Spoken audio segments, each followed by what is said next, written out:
আসসালামু আলাইকুম। আজকে আমি তৈরি করছি চিকেন পাস্তা রেসিপি। চলুন দেখে নেওয়া যাক আমি কিভাবে পাস্তা তৈরি করি। আজকের রেসিপির জন্য আমি মাত্র 20 টাকার একটি পাস্তার প্যাকেট নিয়েছি আর একটি পাত্রে পানি ফুটিয়ে নিয়েছি। এখন আমি দিয়ে দিচ্ছি পাস্তা। তারপর এখন দিয়ে দিব আমি পরিমাণ মতো লবণ।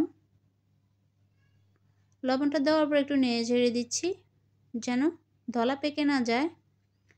প্রায় 10 মিনিটের মতো সিদ্ধ করে নিয়েছি আর একটি প্লেটে এখন উঠিয়ে নিচ্ছি। তো যে পাত্রে আমি পাস্তাটা সিদ্ধ করে নিয়েছি সেই পাত্রে পাস্তাটা রান্না করব, তার জন্য পাত্রটি পরিষ্কার করে নেওয়ার পর চুলায় আবার বসিয়ে দিলাম আর এখন দিয়ে দিচ্ছি রান্নার রেগুলার তেল। তেলটা যখন গরম হয়ে আসবে এ পর্যায়ে আমি দিয়ে দিব পেঁয়াজ কুচি। পেঁয়াজ কুচিটা দেওয়ার পর বেশ কিছুক্ষণ নেড়ে ছেড়ে ভেজে নেব আর পেঁয়াজটা একটু নরম হওয়া পর্যন্ত অপেক্ষা করব। পেঁয়াজটা ভেজে নেওয়ার পর এ পর্যায়ে আমি দিয়ে দিচ্ছি টমেটো কুচি, তারপর আগে থেকে কিউব করে রাখা গাজর কুচি। সবগুলো আবার বেশ কিছুক্ষণ নেড়েচেড়ে মিশিয়ে নিচ্ছি। মেশানো শেষ হয়ে গেলে এখন আমি দিয়ে দিব আগে থেকে সিদ্ধ করে রাখা মুরগির মাংস।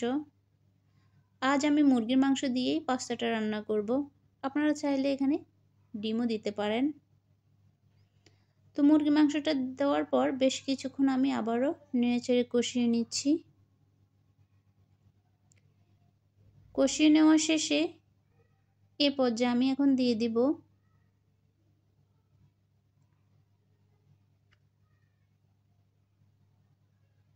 লবণ, তারপর দিয়ে দিচ্ছি ভাজা জিরা গুঁড়া, দিয়ে আবার বেশ কিছুক্ষণ কষিয়ে নিচ্ছি। এখন দিয়ে দিচ্ছি টমেটো সস, সাথে দিয়ে দিব সয়া সস,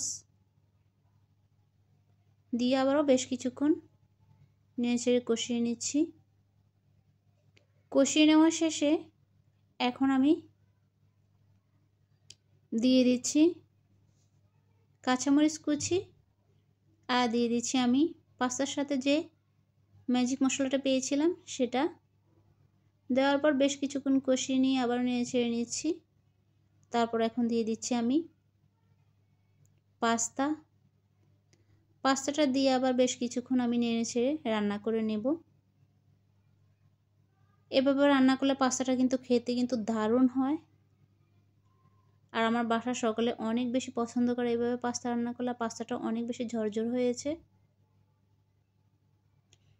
তো সবাই ভালো থাকবেন। Thanks for watching. আল্লাহ হাফেজ।